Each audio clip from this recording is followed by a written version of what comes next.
दिल्ली में किसानों के मंच पर कांग्रेस अध्यक्ष राहुल गांधी और दिल्ली के सीएम अरविंद केजरीवाल एक मंच पर दिखाई दिए। दिल्ली की सियासत में भले ही कांग्रेस और आम आदमी पार्टी के बीच 36 का आंकड़ा हो, लेकिन संसद मार्ग पर आंदोलन कर रहे किसानों के मंच पर दोनों नेता एक साथ दिखाई दिए।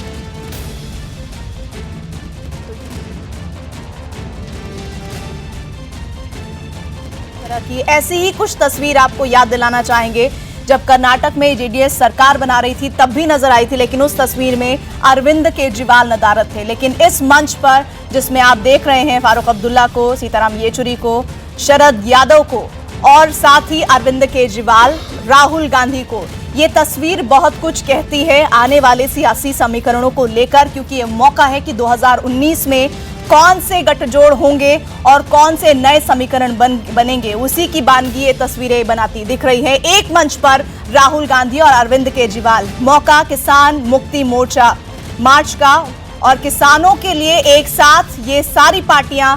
नजर आ रही हैं। लेकिन उसमें खास जो चेहरे हैं, जो अमूमन 36 का आंकड़ा जिसका जिक्र अभी हम कर रहे थे, जाने जाते हैं आम आदमी पार्टी के मुखिया, दिल्ली के सीएम अरविंद केजरीवाल और राहुल गांधी, कांग्रेस के अध्यक्ष, इन दोनों का एक मंच पर आना क्या सिर्फ और सिर्फ किसान के मुद्दे पर ये एक साथ आने की तस्वीर भर है, या फिर आने वाले समय में जब चुनाव 2019 के लोकसभा के होंगे तब भी ये गठजोड़ अलग अलग समय पर साथ दिख सकता है। अनुराग ढांडा हमारे साथ जुड़ रहे हैं। अनुराग, अभी एक तुलना कर रही थी मैं, जेडीएस के कर्नाटक में जब शपथ ग्रहण समारोह था तब इसी तरह की कुछ तस्वीर सामने आई थी, लेकिन ये तस्वीर और ज्यादा पावरफुल है क्योंकि वहां पर अरविंद केजरीवाल नहीं थे मंच पर, यहां पर राहुल गांधी और अरविंद केजरीवाल दोनों दिख रहे हैं। देखिए, बिल्कुल एक मंच पर शायद ऐसा कोई रेयर चांस होगा जब अरविंद केजरीवाल और राहुल गांधी मंच पर भी हो, इतने नजदीक मौजूद हों, और जब निकले भी प्रोग्राम से तो एक साथ ही दोनों निकले वहां से। और हमने ये सवाल भी पूछा स्पेसिफिकली अरविंद केजरीवाल से कि क्या मंच पर एक साथ होने को चुनावी गठबंधन के तौर पर भी देख सकते हैं। उसका हालांकि घुमा फिरा करके जवाब देने की अरविंद केजरीवाल ने कोशिश की। उन्होंने कहा कि इससे ये समझना चाहिए कि किसानों की समस्याओं को लेकर हम सारी पार्टियों को कितनी चिंता है। यानी उन्होंने ये तो बता दिया कि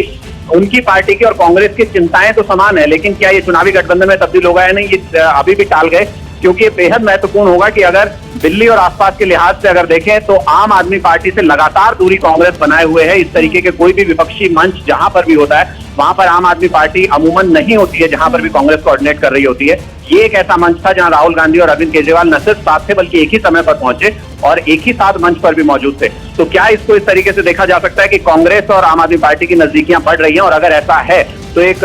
पावरफुल गठबंधन के तौर पर दिल्ली और आसपास के इलाके में इसको देखा जा सकता है, जो कि यहाँ के कम से कम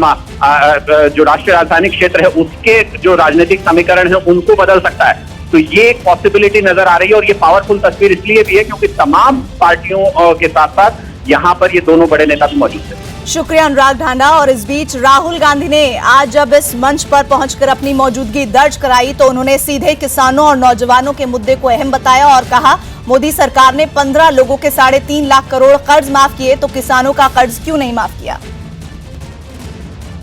पार्टी के नेता यहाँ बैठे हैं, हमारी विचारधाराएं अलग हो सकती है, मगर किसान के भविष्य के लिए, युवाओं के भविष्य के लिए हम सब एक होकर स्टेज पे खड़े हैं। और नरेंद्र मोदी जी और बीजेपी से हम कहना चाहते हैं, देखिए, अगर हमें कानून बदलना पड़े, चीफ मिनिस्टर बदलना पड़े या प्रधानमंत्री बदलना पड़े, हम किसान का भविष्य बना के ही रखेंगे और हम 1 इंच पीछे नहीं रखने वाले हैं। आपको जो करना है करो। ये जो शक्ति यहाँ आई है, ये हिंदुस्तान के किसान की शक्ति है, हिंदुस्तान के युवाओं की शक्ति है। और ये जो आवाज उठ रही है पूरे देश में, मध्य प्रदेश में, छत्तीसगढ़, तेलंगाना, राजस्थान, हर प्रदेश में ये जो आवाज उठ रही है, ये हिंदुस्तान के किसान की और हिंदुस्तान के युवा की आवाज है, और इसको आप चुप नहीं कर सकते हैं।